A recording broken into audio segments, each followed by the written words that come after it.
So it's my honor, my pleasure to hand this over and open the session. I'm going to turn it over to our moderator, Denis Medvedev, who's a director of trade competition and business for the World Bank Group.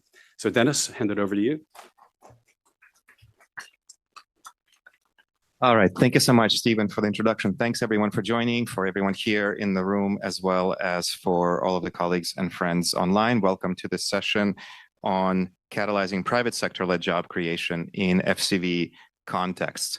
So just by way of introduction and to frame the conversation that we're going to have with our distinguished panelists, who I'll invite to join me on the stage in a moment, as well as welcome our two virtual panelists. What we're talking about is investment climate improvements, market regulation, access to finance, and other types of reforms, which are absolutely critical to enabling private sector-led job creation and economic recovery in FCV settings. The question really is, oftentimes designing these reforms is quite challenging, but what's even more challenging is implementation, right? And kind of connecting these two things is going to be the objective of these sessions. Specifically, even with the best design, the potential impact of reform can be diluted by weak institutions, limited capacity of the state, the gap between the policy intent and the adequacy in enforcement, and just kind of the realities on the ground. And this gives rise to what my colleagues Xavi Sirera and Bill Maloney have called the policymaker's dilemma, this kind of idea that the more difficult challenges policymakers often face, at the same time, the weaker the capacity to implement reforms to address these challenges in terms of just the multitude of challenges, thinking about the different policy instruments, getting all of the institutions working together, building the capacity. So it's a really difficult puzzle to unravel, because you're facing these challenges on both sides: the complexity of problem you're trying to solve and the complexity of the institutional setup that is required to solve this problem. How do we get around that? Well, things like prioritization, really picking the reforms that are most appropriate to the context, sequencing, layering reforms, and building the capacity of the institutions as you progress in terms of the complexity of the challenges, alignment between governments, development partners, and private sector actors, not only to not just to design reforms together, but also to implement them together. And this is what hopefully will translate into tangible outcomes, both for the private sector as well for broader development goals. So we're going to be diving into these questions. There's going to be two rounds. We'll first talk about the key reforms and institutions that enable private sector to thrive in FCV settings, and then we will switch to implementations, and then we'll open up to the audience here in the room as well as online with your questions. So please think of the questions as we go through the discussion.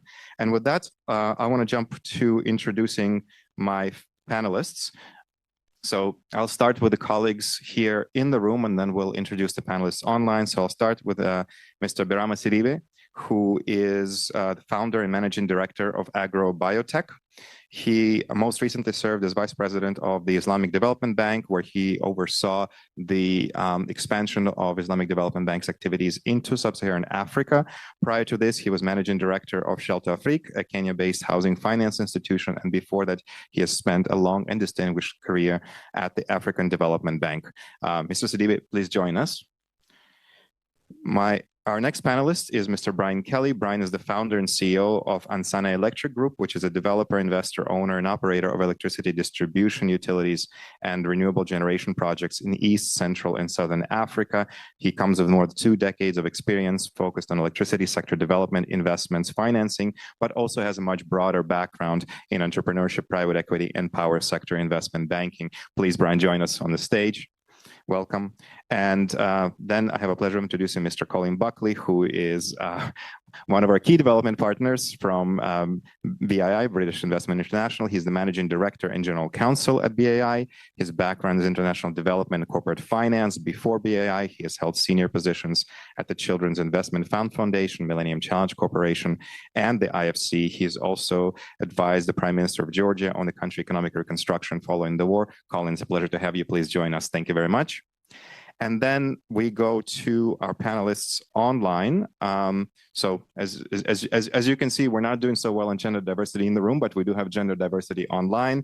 So I'm very pleased to introduce Ms. Fatoumata Sidibe Diarra, who is the founder of FSD Conseils and leading attorney specializing in business, corporate, and mining project finance, energy, and infrastructure law. She advises investors establishing operations in Mali across sectors, has extensive experience in mining law, supporting companies through acquisition, due diligence, contract negotiation, and transactions, going really through the full cycle of projects. She also advises on restructurings, privatizations, and is active in international arbitration. Thank you so much for joining us. And then we have Honorable Minister Jumoke Odewole, who is currently serving as Nigeria's Minister of Industry, Trade, and Investment, where she leads efforts to strengthen investor confidence and drive economic growth. She oversees trade policy, business climate reforms, and regional integration. Previously, she was a special advisor on the Presidential Enabling Business Environment Council and investment. And prior to that was a senior special advisor on the ease of doing business. In these roles, she has led over 200 reforms that have improved Nigeria business environment and global competitiveness. Of course, her role is at the federal level, but she's also been a key driver of reforms at the state level as well. Honorable Minister Jumoke, it's always a pleasure to have you with us. Thank you so much for joining. So with these introductions, I would like to get into the first round of questions. And I will start with a question to Mr. Sidibe, and then also I'll come to Mr. Kelly as well. So let's think from the private sector perspective. What are the kinds of fundamental preconditions in terms of institutions and policies for private sector to grow?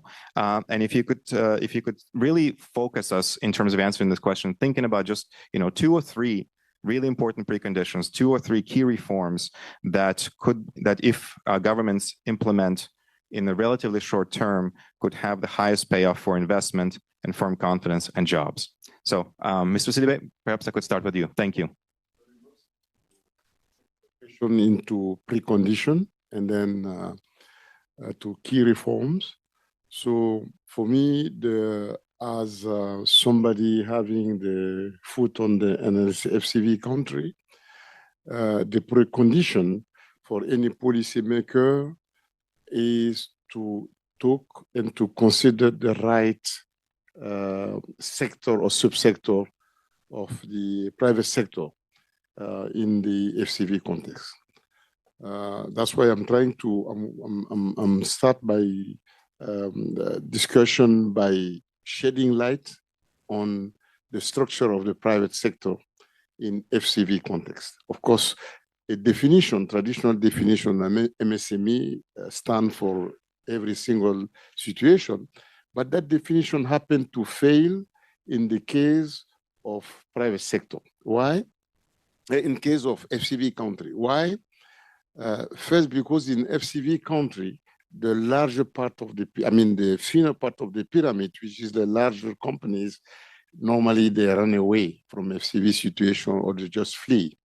So they are not there. They are not there. The medium and small size also have kind of conservative approach to risk and to FCV situation. Normally, those guys, they tend to scale back, or they reduce operation in a move to mitigate the risk. Now, who is here to be important in the job creation, which should attract attention of policymaker or finding solution? Those one are the micro and what I call nano cluster of the MSME sector. Those are the ones that are really resilient. They are the ones that offer goods and services in the situation of conflict. I can name the small shopkeeper, the food dealer, the repairs, the mechanics. Everybody needs them, like in wartime, everybody needs ambulance services. So they will be there because there is something for them to be there. So those one really are the one to concentrate, to focus on if you want to design policy that can address what you want to do, which I understand is job creation through private sector, going to the right subsector of the private sector, the micro and what I call the nano. So those are the prerequisites first. Just talk to them because they are the one on the ground. The second one is the kind of reforms. But in the case of FCV, research reform should be a kind of quick win because they don't have time to elaborate time-consuming reforms and so on and so on. We have to concentrate, in my view, from the perspective of FCV on reform that quick to implement. Let's start by the institution. Because this cluster is job generation, is job machine, is resilient, is adaptive, and so on and so forth.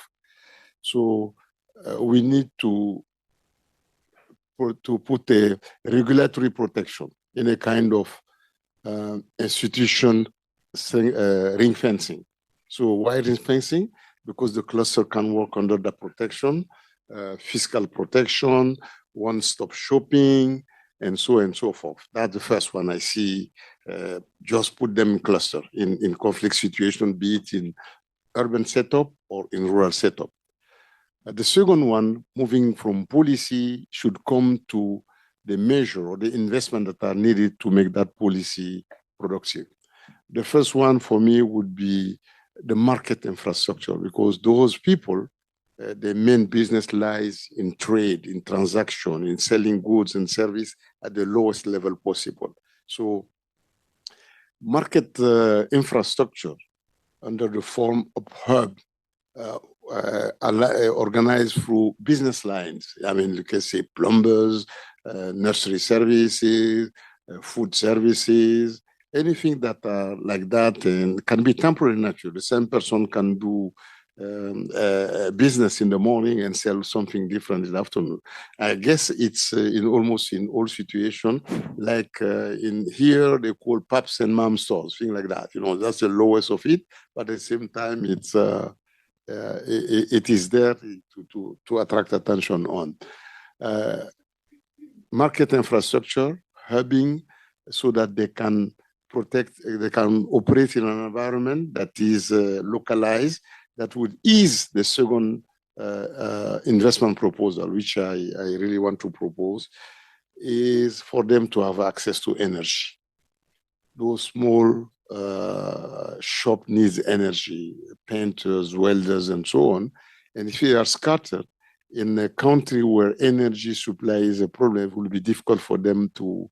And I used to say that resilience, the only thing resilience cannot overcome is energy. So if you put them in a hubbing kind of infrastructure and then bring energy to them. Now you say, how do you bring energy to them? I think in both proposals, I see it as the investment coming from inside under the form of PPP, of course, at the small level, that PPP could help render the service under the supervision of the government. So quick win, easy to implement, not calling for external resource, policy easy to do. So maybe that's the most critical thing to do in the very short term on FCV context. Thank you. Fantastic. Thank you so much. So Brian, I think that's an excellent segue to you because you have experience both in energy, but you also work with large companies as well as smaller suppliers to them. So really looking forward to your thoughts and reactions. Great. Yeah, no, you've taken some words from me right there. I think electricity, without electricity, it's hard to create a business that creates jobs, right? Everyone understands businesses create jobs, but if you don't have electricity, you're not going to grow as fast. You know, if you can do it, why can't the person next to you do it? And so you do kind of need at that smaller scale electricity as an input.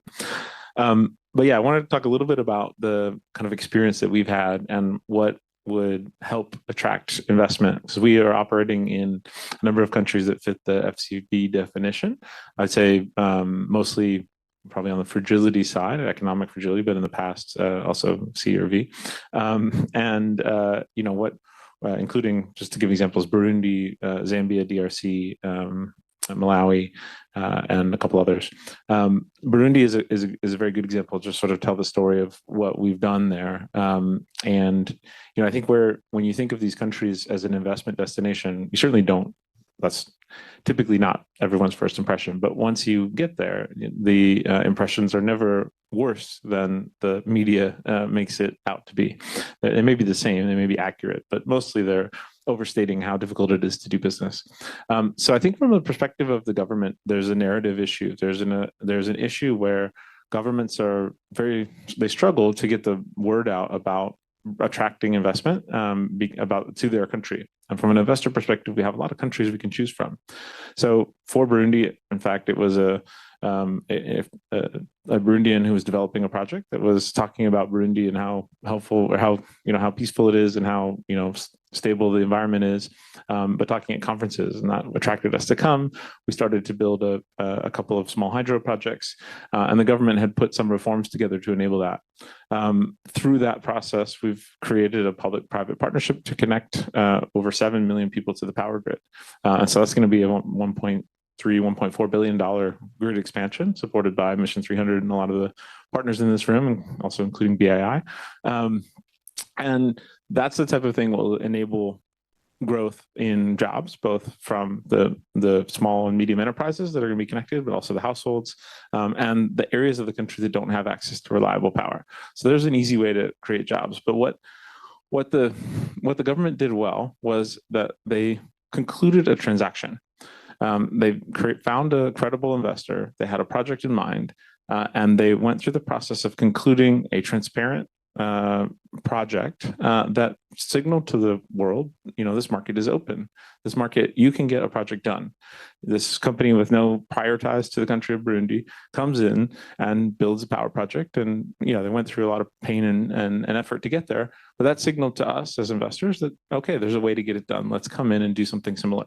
So I think where one key sort of helpful factor is if the government can focus in the next 12 or 18 months, find a couple transactions that they want to get done, the reforms around those transactions will naturally come. So even in the case of Burundi or other countries that we operate in, they usually have an investment code or an investment framework policies. There's usually an investment promotion division. There's maybe a one-stop shop. None of them necessarily work perfectly because they're not being used.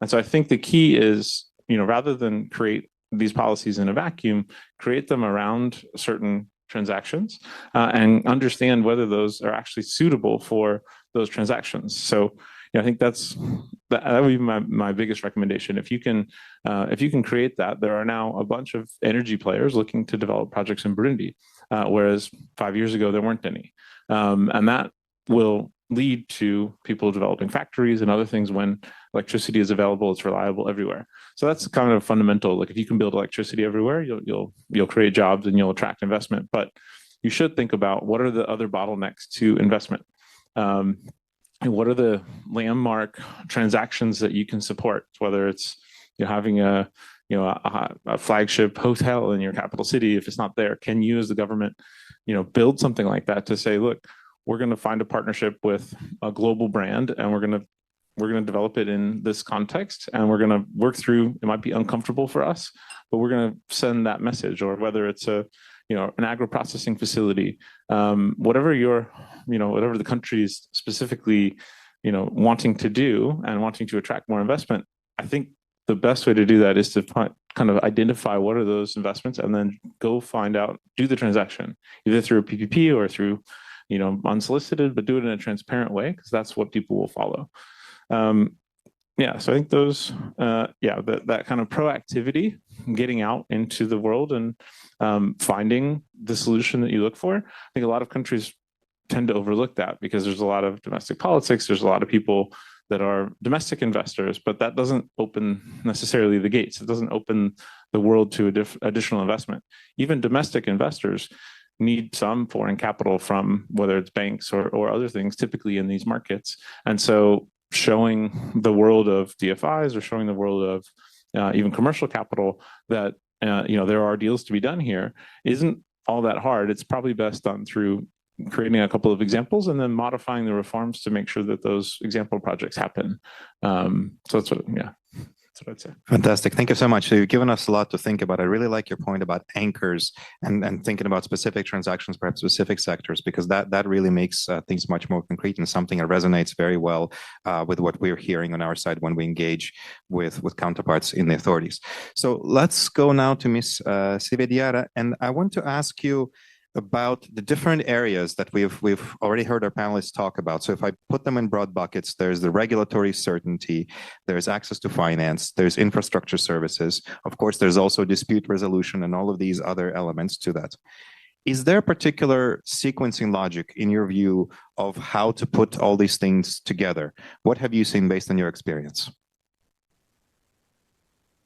Thank you. Thank you very much. I think first that it's very important to distinguish between the concerns of domestic investors, which are mainly access to finance and difficulties in accessing markets, and those of foreign investors, which are more, from my experience, legal certainty, regulatory and fiscal stability with effective investment protection. This is very important for them. And also access to credible dispute resolution mechanism.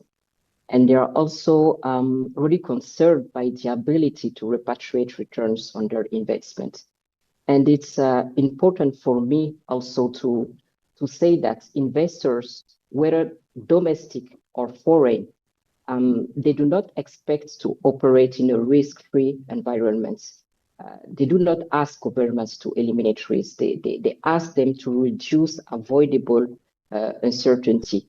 So if I could identify 4 priorities and then sequence them, the first one will be legal and regulatory certainty.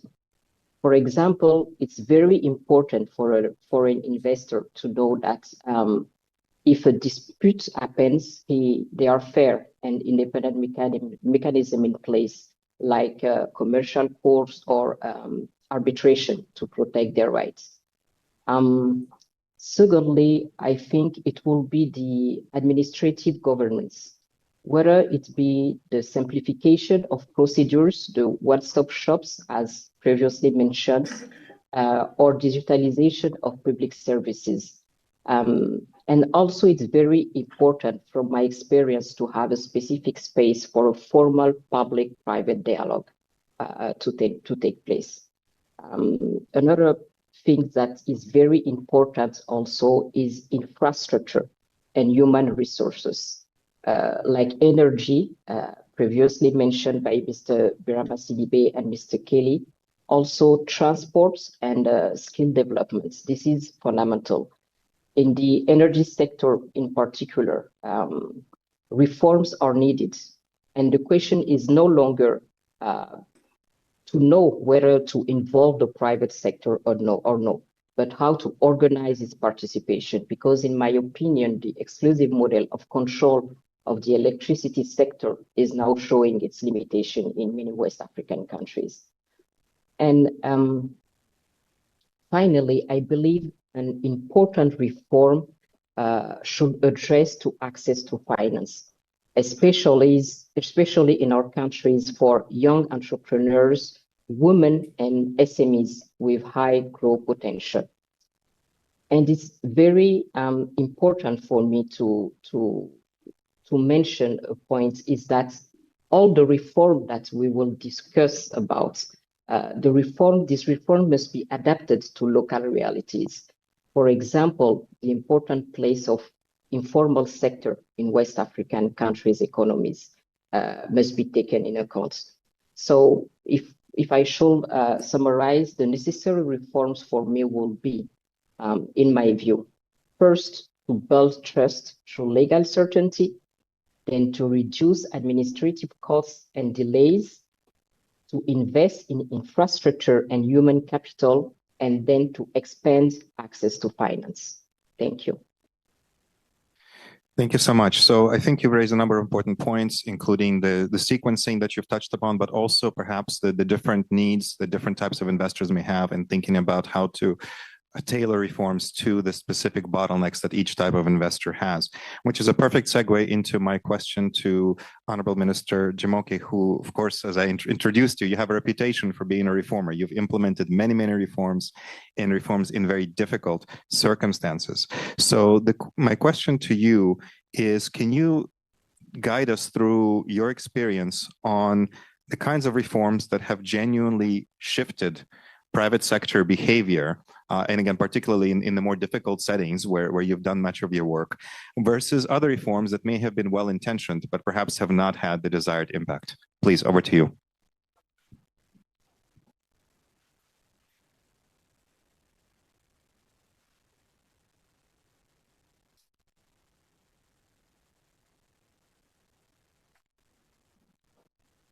We're having trouble hearing you in the room. Let me just double check that the audio is working. Oops, no, now it looks like you're muted. Okay. Yeah, but now it's unmuted.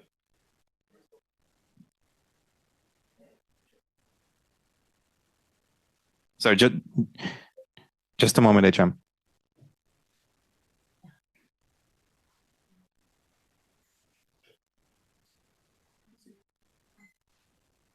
Okay, all right. Can you just check if you're not muted on your end?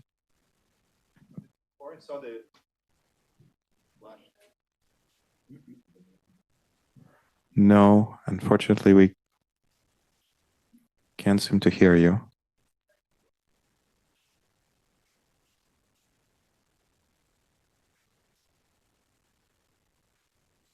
That's why. Okay, all right. Something? But hello? Yes, now it's perfect. Thank you so much. Yes, Hello? yes, we can hear you. Thank you. Sorry. Okay, great. You didn't. Hi, Dennis, and hi to the panelists, everyone, and a special hi to Shubham. Now, reforms, I think the most important thing is the design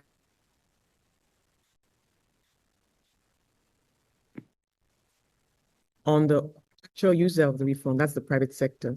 So I'm the only government person speaking here, and government is often accused of going into reforms and coming up with these elaborate policies and regulations that no one really wants. Private sector wants something else. Government spends all the time coming up with something else that we think is best suited for the sector or for the stakeholders or for the audience.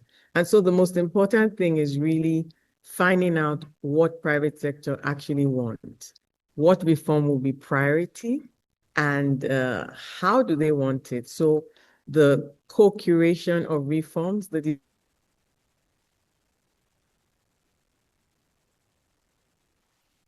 stakeholder mapping, and making sure that there's inclusiveness, there's collaboration, there's building of trust, because oftentimes you have apathy to reforms because private sector just feel like a fait accompli was given to them, or it was just announced, or they didn't really have partnership or ownership in the process. So in my experience, making sure that we are not defensive as government and we take time to listen to private sector and we decide together which reforms the private sector really prefer, even running surveys, questionnaires, having focus group sessions, having town hall meetings, listening to venting when private sector want to vent, taking courtesy calls, and really letting them have a voice, and then prioritizing and co-curating and building together what a reform looks like. And then when that has been done, how do you track it for accountability? How do you measure, what does success look like? So we are never, like I used to say to my team, that we cannot say that we have succeeded unless private sector is actually giving those validations and those commendations and verifying that they feel the impact. So for reforms to be effective, the most important thing is that the user of considers it effective, considers it a priority, and considers it a solution to their problem.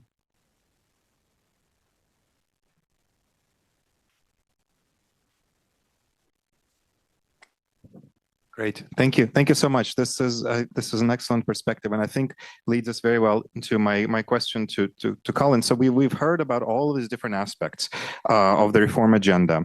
Now, you bring capital into some of the most difficult markets many times alongside us. So thank you also for being our trusted partner in this. But you also have the responsibility to deploy the capital both efficiently, effectively, and in a safe manner. Ultimately, this is something that comes from the taxpayers in the UK. So how do you evaluate kind of the overall policy environment when it comes to your ability and willingness to deploy capital? What are some of the key elements that influence your decisions? Yeah, thanks a lot, Dennis. And yeah, it's always great to be investing alongside you. So we do learn from each other.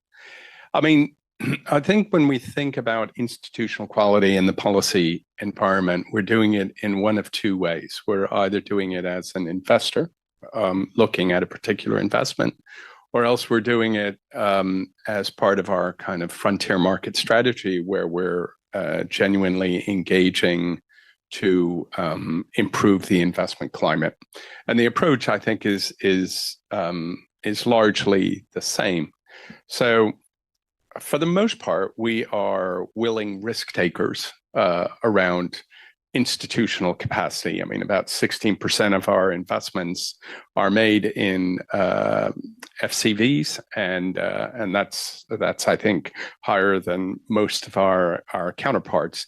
And we're generally assessing institutions when we invest as they affect our ability to make the investment, as they affect the ability of our investees to grow their business, and our ability to exit the investment. So we have an investor lens, if you will. That's not surprising.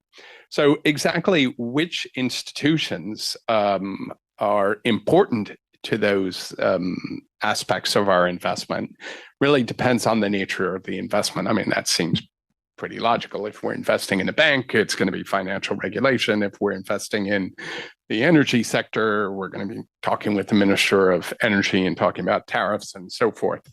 But generally, we are looking at two things. One is how institutional frailty might affect our investment, which would be the inability of a financial regulator, for example, to approve flotations, which might affect our ability to exit. Or second, whether we can mitigate those institutional limitations.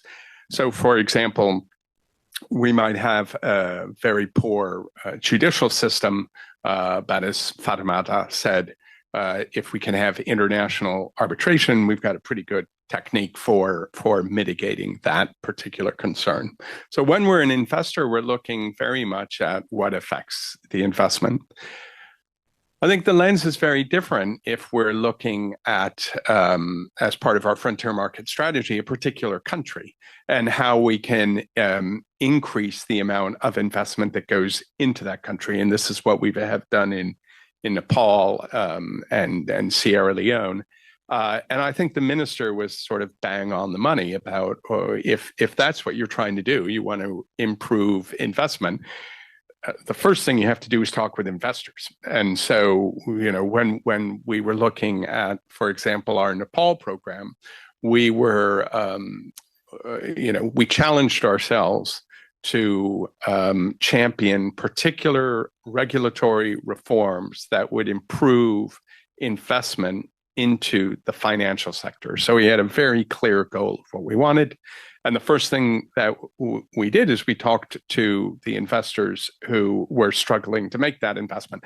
Fortunately, we were one of them. We were struggling to invest in Nepal banks, so we had a pretty good idea of what things were.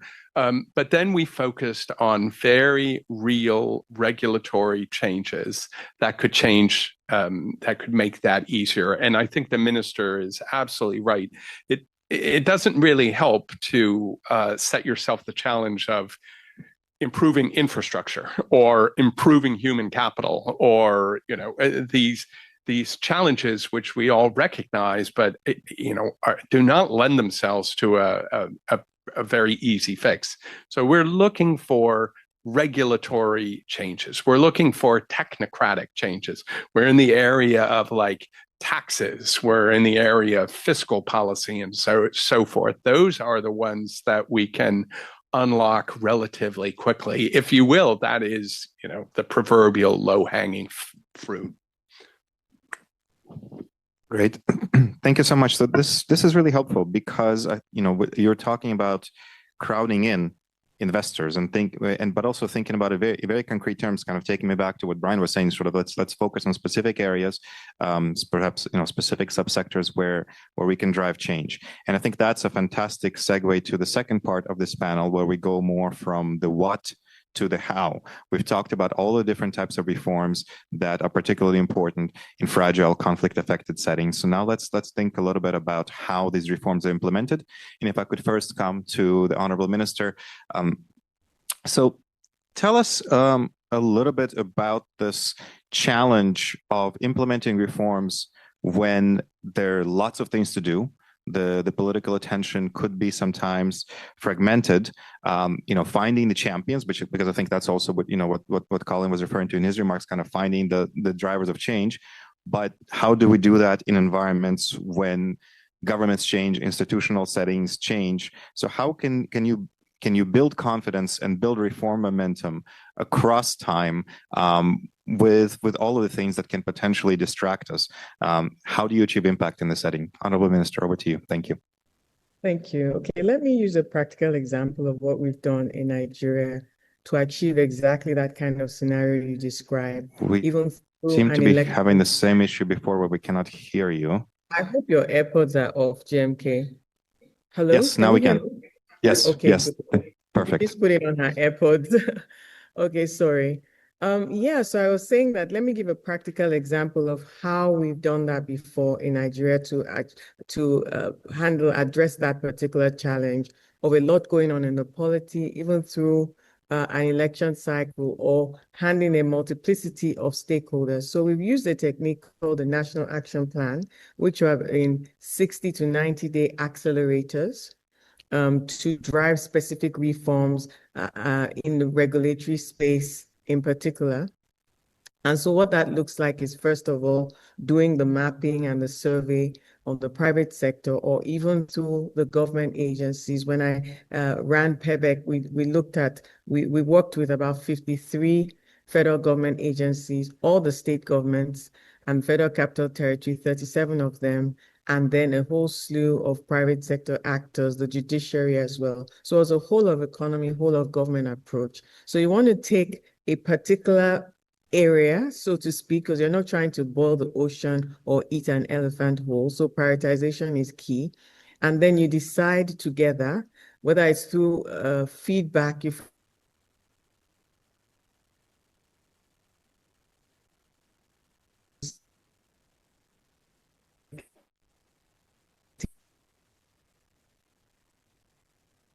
commodities, for example, and you want to look at probably the ports, the national single window, the processes of exporting goods or importing raw materials. And then you start negotiating space with the federal government agencies, the state governments, all the stakeholders, and you prioritize and you agree, what are we going to do? And then you say, okay, so now we have a set of reforms that we want to achieve in 90 days. And then you start tracking, having regular meetings, week in, week out with the right stakeholders. And from time to time, you have to test it and validate it. And what does success look like? When is the box ticked?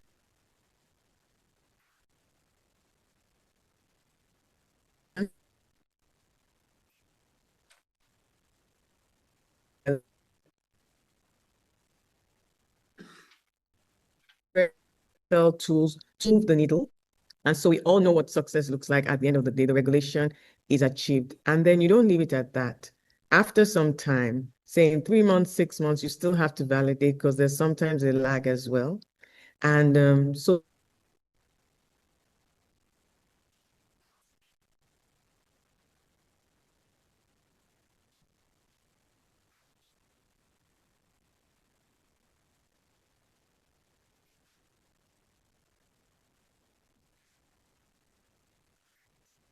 okay. Hello, Yes, we're Yeah, here. so I was just rounding up the point that, yeah, it just takes a champion and sustained effort. Great. Thank you so much, Honorable Minister. So this is really helpful, and I know you have an engagement coming up very soon. So thank you for joining us and being part of this panel. Really appreciate it. Great seeing you. I want to Thank you now very pick up. much. Thank you. I want to pick up on what you were saying and go to Ms. David Yara in terms of kind of moving from the de jure to the de facto progress, right? I'm smiling because I'm posing this question to a lawyer, of course. So I would be I'm very keen to hear, but a lawyer who works in a very difficult sector where again the progress from de jure to de facto can sometimes be challenged by a number of different factors. So what do you see are some of the challenges in moving from inaction, reforms being enacted, to reforms being implemented, and particularly perhaps speak about the capabilities of implementing agencies and the role that may play in this process? Thank you so much. Thank you. This issue is extremely important. It's important that reforms are actually implemented. And for me, there are a certain number of steps that should be taken. But before we reach to de facto, as you said, I believe that the essential condition for a successful reform is political will and support from the national authorities. If you do not have this, you cannot reach to the results. So once the support is here, I think there are a certain number of steps that should be taken. The first one, and as a lawyer, it's important for me, it's to have a clear legal framework with implementing regulation and also with institutions able to execute them. This will be the first point for me. Then there also should be the adequate human and financial resources in place. One thing that is very important from my experience too is to have an effective and transparent communication on these reforms. All the parties should know that there is the reform and what are the goals of this reform.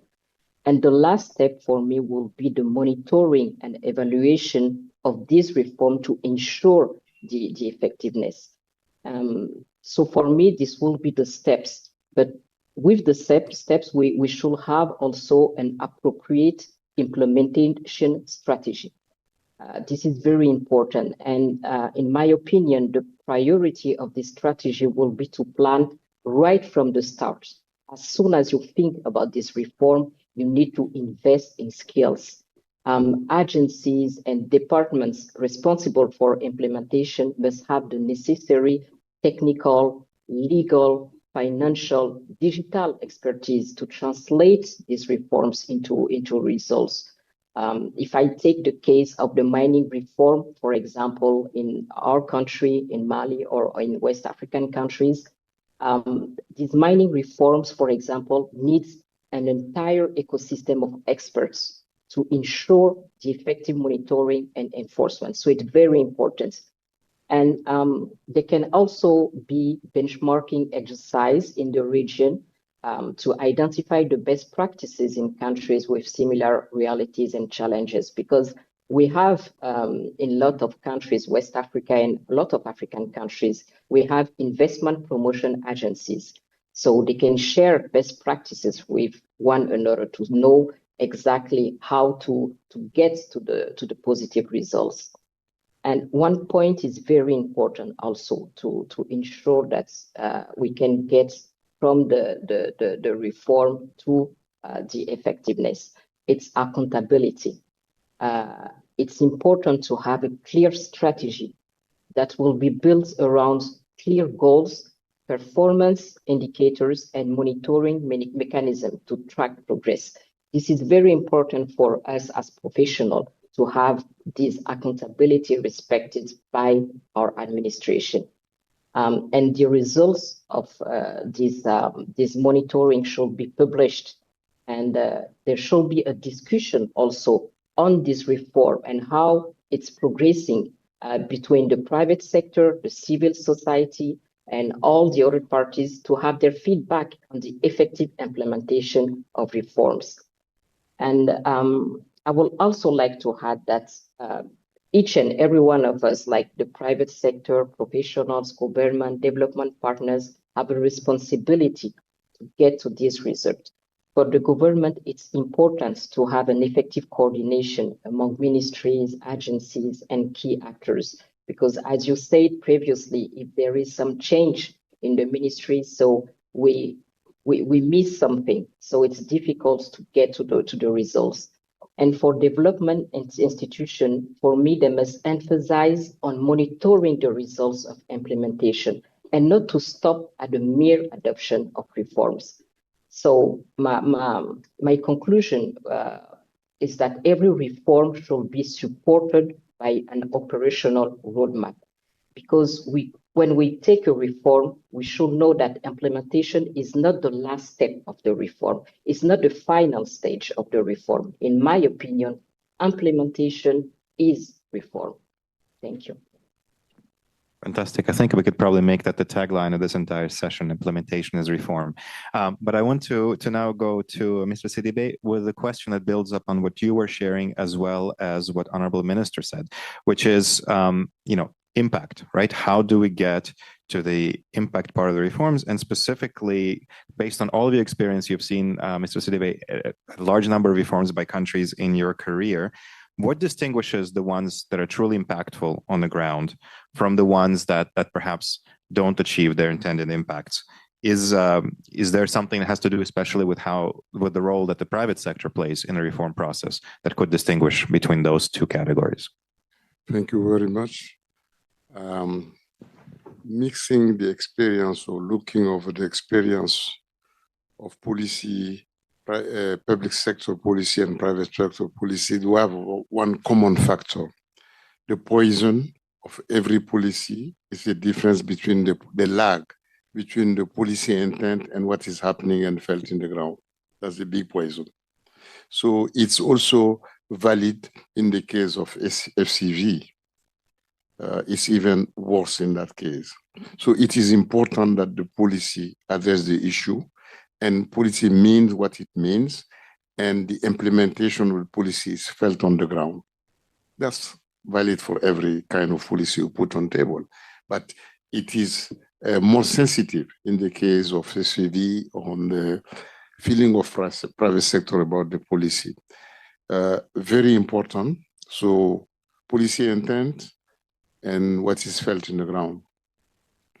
In the context of reform for private sector, and then going to the lower level of private sector, the FCV context, it is important that the policy design be done with the participation of people, actors, parties that are rooted in the ground. Very, very important, very critical to make it intimately linked to the reality, because in policy design for FCV, if it's disconnected from the reality, even at 20%, chances that you miss the target. Very important. So you need to talk to people, association that are interested in the development of private sector and the development of private sector for FCV. So participation in reality-based policy design, critical.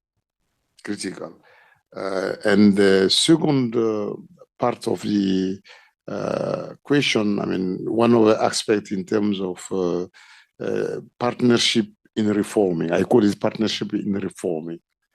It cannot be just a prescription, it should be, as I said before. So the second role would be, for me, moving beyond beneficiary status to participant status. Very important.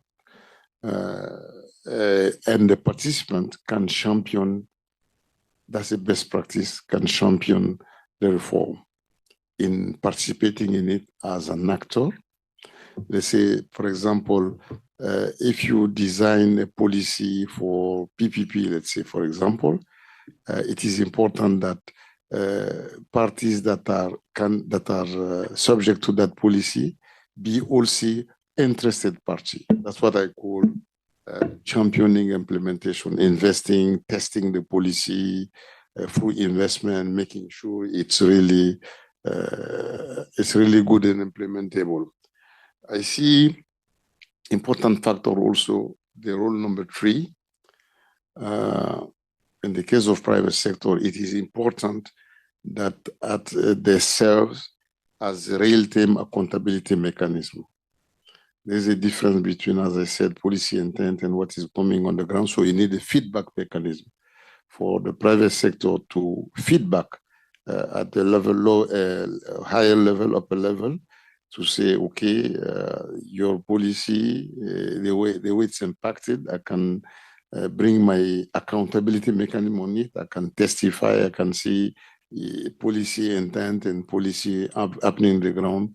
There is no divide or small divide between them. So those are the, I see private sector in this case as partnershiping in reform design, reform implementation, and serving as an accountability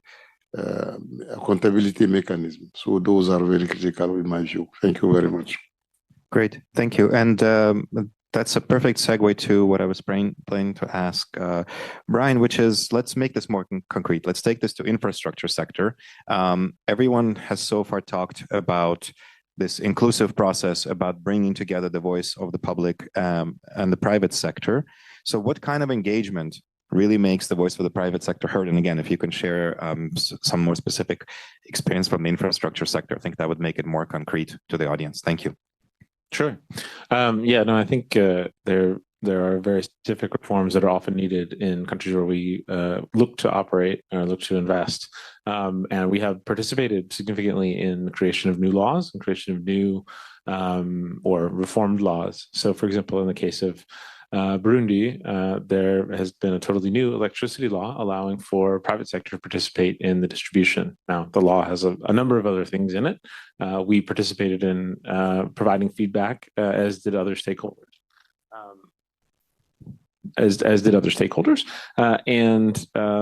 And the law broadly works. Now, changing one law in a vacuum, I think others have pointed out, and one reform is helpful, but often it then conflicts with other laws that then need to be changed. So there's a conflict with the PPP law, or a conflict with the public procurement code, or a conflict with some other aspect of the legal system, and being able to navigate and adjust those so that you don't find yourselves caught in the middle of looking at one law, but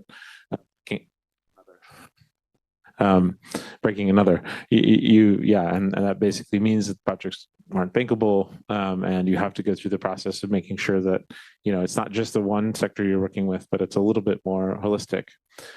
I think from if you look at the Mission 300 as, I think, 30 something energy compacts across Africa, I would say of those, maybe 5 allow for private sector participation in the distribution networks. Now we're here in World Bank headquarters in Washington. The World Bank is not paying the U.S. government for power supply. No, they're paying to a private sector partner. This model works around the world, and it's something that can be developed in the context of Africa. We're building a template for that now. There are historical examples of private sector involvement, but what that can do is really accelerate what the outcome of electrification could be and what the quality of the power is going to be. I think there's a mindset change that needs to happen where, if, let's say, you have, government budget allocated to health or education, or why would you spend it on electricity where there's a perfectly good business model where somebody else can bring capital in and still make it affordable and reliable? So I think that's thinking about what are the reforms of, for us, it's liberalizing the power sector. It hasn't worked in all cases, but certainly maybe, I don't know the history of a lot of the failed reforms in certain countries, but that may be because of a lack of proper engagement with private sector, and that may be because there was a massive tender process that was created kind of in a vacuum with the idea that there would be interest, but there wasn't. And I think that's where, I think a couple of these points come together. If you can work with the private sector and say, look, we want to achieve this goal. How do you want to be involved? I don't think that conversation is still happening yet. It's basically the government saying, well, we need to control the power grid, and you can build some stuff in off-grid areas. But there's no factories that are being built around, solar, and well, it's not entirely true, but solar mini grids, for example, is not a factory-driven solution. And so it's not a mining-driven solution by itself. I know there's a couple of examples of that not being true, but in general, it's not the most efficient way for a country to solve some of their electricity challenges. And so I think that, to tie a couple of things back together, it's if you engage with the private sector and you have a specific goal you want to achieve, which is, let's say, power for everyone, affordable, then you can start to think about what reform can I put in place to get it there. And maybe it's just generation, maybe that's all you need. But how can you enable generators to come into the country? Is the same reforms that, is there a strong regulator? Is there a arbitration code? All the things that bankability protections and project finance require, are those in place for your country? So, I think the last one is sort of, making sure that the sector is cost reflective. A lot of the countries where we're developed projects but are stopped are where, the off-taker, let's say if we're selling them power, won't increase the tariff to make it viable. So we won't make the investment because their regulator and their country is basically saying, well, we don't want to charge the people more for power. And so as a result, you have this situation where there would be a lot of investment, and it would be better if everyone had the power, and the cost of not having that is just ignored. So the cost of, I think Uganda had a good example of, they did a definition or did a study and basically identified that the cost of darkness is probably 4 or 5 times what the cost of the power grid would be if you built it out. And so, thinking about what is the cost of not doing something, what is, rather than what is the immediate political cost of increasing power rates in order to make sure that the sector is investable.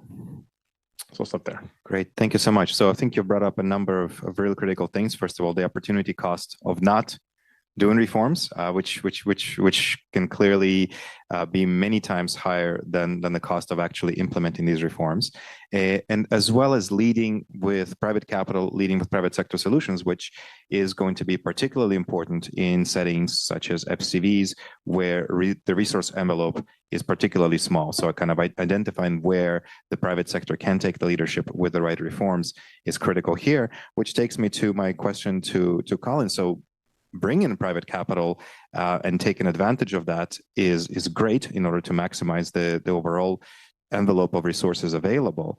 But there's the risk element involved. And, we can de-risk through many different ways. Reforms themselves can be a de-risking mechanism, but there's also kind of, other types of risk mitigation instruments. So with your BAI investor perspective, tell us kind of how you see the balance of these two things. All right. So let me make 3 points around this whole investability and reform, and then I'll talk. I'll give some thoughts around the idea of risk and concession and risk mitigation. So here are the 3 points I want to make. First of all, you've asked sort of everyone, what are the most important reforms for investability? So I'll give you my views on that. I think the most important reforms are those that directly affect the financial return of an investor. That means you are looking at foreign exchange and tax because it erodes return, and you're looking at currency restrictions because that defers return. The second point I want to make is this sort of kind of the overall question about this kind of second part, which is, how do you make reforms effective? I think the most important thing to do is you have to show the benefit of a reform soon after that reform is made. And here I will give an example in Ethiopia. We were working with the National Bank of Ethiopia, and we were pushing for a more open foreign exchange regime. And the bank, to their credit, made regulatory changes that opened up the FX regime. On the back of that, we and FMO invested in Dashen Bank, which was an Ethiopian bank, and we made between us $40 million of money available for local currency lending to agriculture. This was very high on the agenda of the Ethiopian government. And this is what you need to do. You need to, as much as possible, have the reform, show the benefit of the reform. There is nothing that is more, demotivating and dispiriting to a government than to be told that they have to make a reform, often a very difficult political reform, in order to attract FDI. They make the reform and no FDI shows up. And quite frankly, we as DFIs and IFIs often overpromise on this point. So that kind of match is very important. And the third point I would make is I want to pick up the really good observation you had about de facto and de jure, because it is just as important how a government reforms as what particular reform it does. And let me use this example from Nepal. In Nepal, I kind of mentioned we were trying to increase investment. And one problem we had was a rather complicated problem around tax. The government had actually passed a tax treaty. It had adopted, if you will, the reform that the investors wanted, de jure. But de facto, they were applying a completely different policy that frustrated the de jure tax treaty they had. This is disastrous because the one thing investors cannot abide is ambiguity. They would rather have a bad policy than an ambiguous policy. So it is very important when governments actually do reforms that they are clear about what their policy decisions are, and then they are consistent in their application. The way that they operate in sometimes is more important than the actual laws that they have. So now let me talk a little bit about risk and insurance and concession and so forth. I will admit I am becoming less of a fan of concessional investing in FCVs with every passing fragility conference. I think rather than trying to insulate investments from institutional fragility and inadequate regulation by simply piling more and more concession on it, I think that we should identify those countries that have made meaningful reform and double, triple, quadruple down on those countries that have made the effort. And I think that yesterday there was a talk in the plenary about making these difficult decisions. Rachel Glenister and Melinda Bohannon both made this point, and I completely agree with this. I think we should get away from concessional capital, or we should focus our concessional capital on those countries that have made the hard job of taking reform steps, rather than investing in extremely difficult environments by layering on more and more and more concession, because frankly, I don't think we get the development return from that type of concession that we do if we were backing the reformist governments. Great, thank you very much. And I think you've raised a number of excellent points, but also the last one resonates, I think, quite well with a number of colleagues working in the settings. Especially concessionality is not an instrument of just mechanically bringing down the cost, right? I mean, it may work great from a perspective of making an individual deal happen, but it doesn't actually transform the underlying structure, and it doesn't actually lead to the long-term impact. So I think that's an excellent observation. We're coming to the end of our session. I'm aware that we're already eating into the lunchtime, pun intended. So perhaps we could just take no more than 2 questions from the audience here, and similarly, just 1 or 2 questions online. Do we have mics available for? Yes, I see Steven's getting up, so he will figure out a mic if there is a question in the room. Dobro, how are we doing online? One question. Okay, so let's go to that one. So the question is, You need a mic. you have to borrow one of these mics. Okay. So the one question that we have online is actually a very complex one. I think it's to the Mali lawyer and to the British American lawyer here.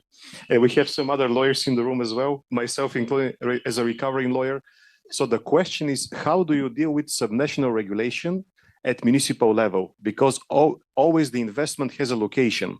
It is located somewhere. So you spoke about the importance of federal laws, national laws.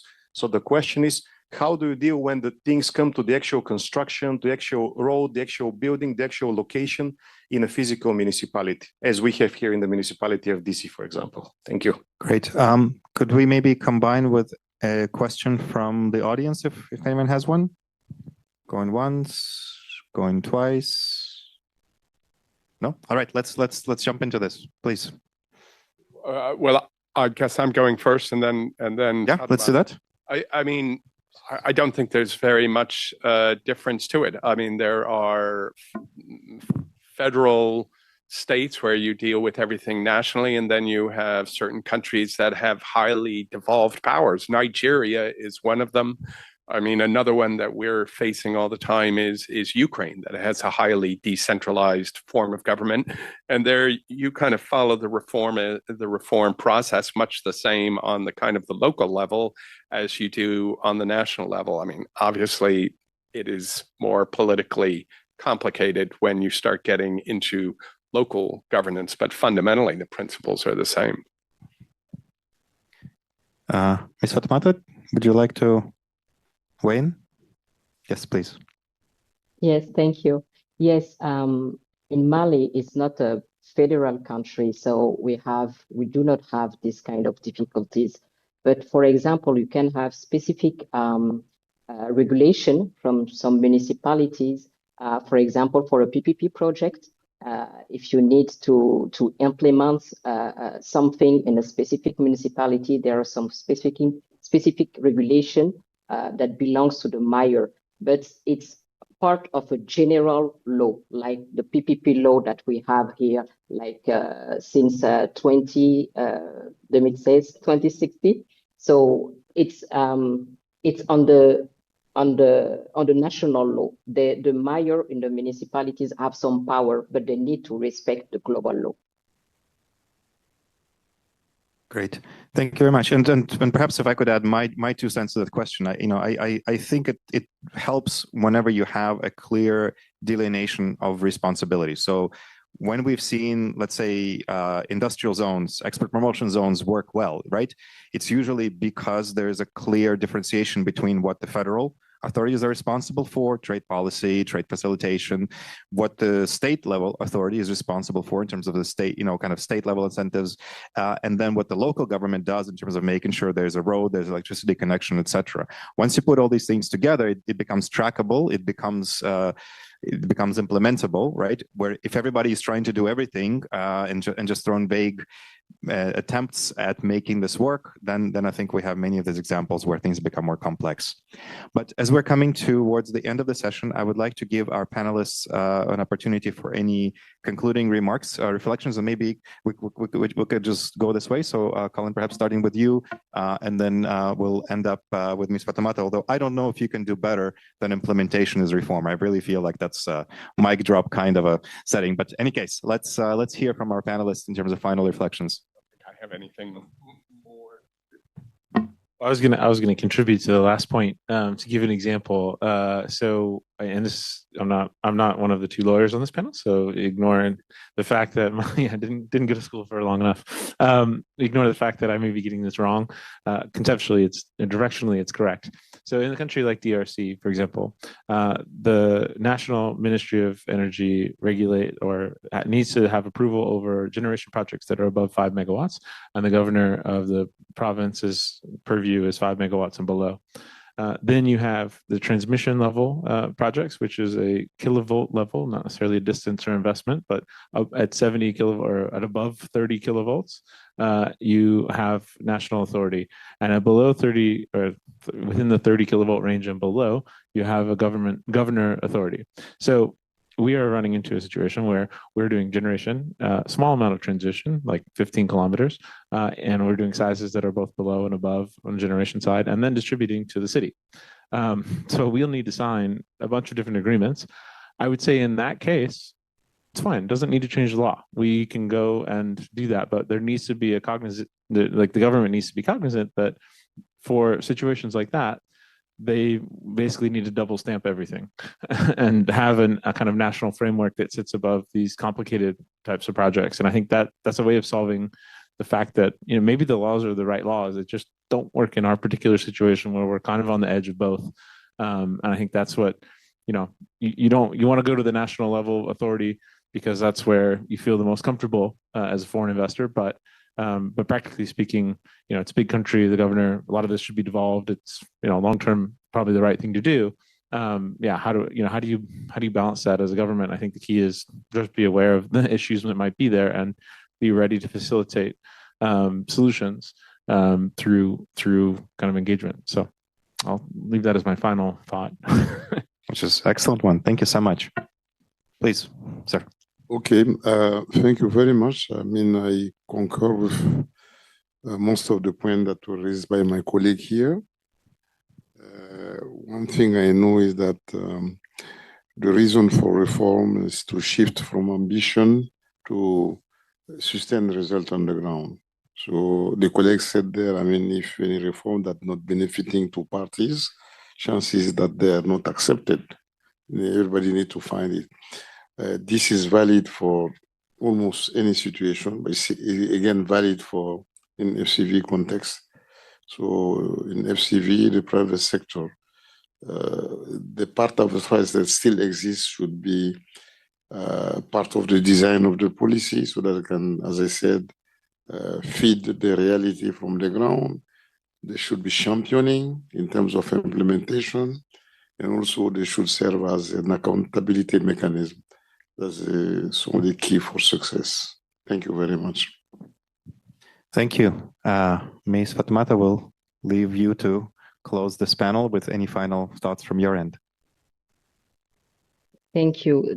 Thank you very much. So I'd like to end with a message of confidence, because for me, our countries in fragile situation are often seen through the lens of risk, but I think they should also be seen as places of opportunity. I see it every day in my practice. And as I said before, risk cannot be eliminated, but it can be managed through strong institutions, sound policies, and legal certainty. And it's important to say that reform should be adapted to local realities. And we need to be clear and consistent about the reforms, as previously said, and show the results. I totally share that. And it's important for me that we remain confident, because when confidence grows, the investment will follow, local or foreign investment, and job will be created. And this is how I believe our economies can move from fragility to resilience. Thank you. Fantastic. Thank you so much. And thank you for leaving us on such an inspirational note.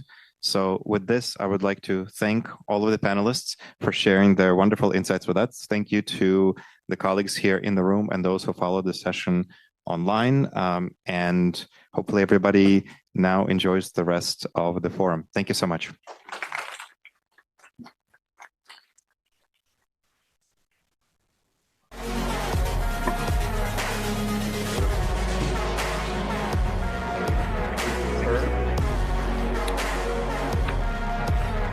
Brian? Yes. And Aisha.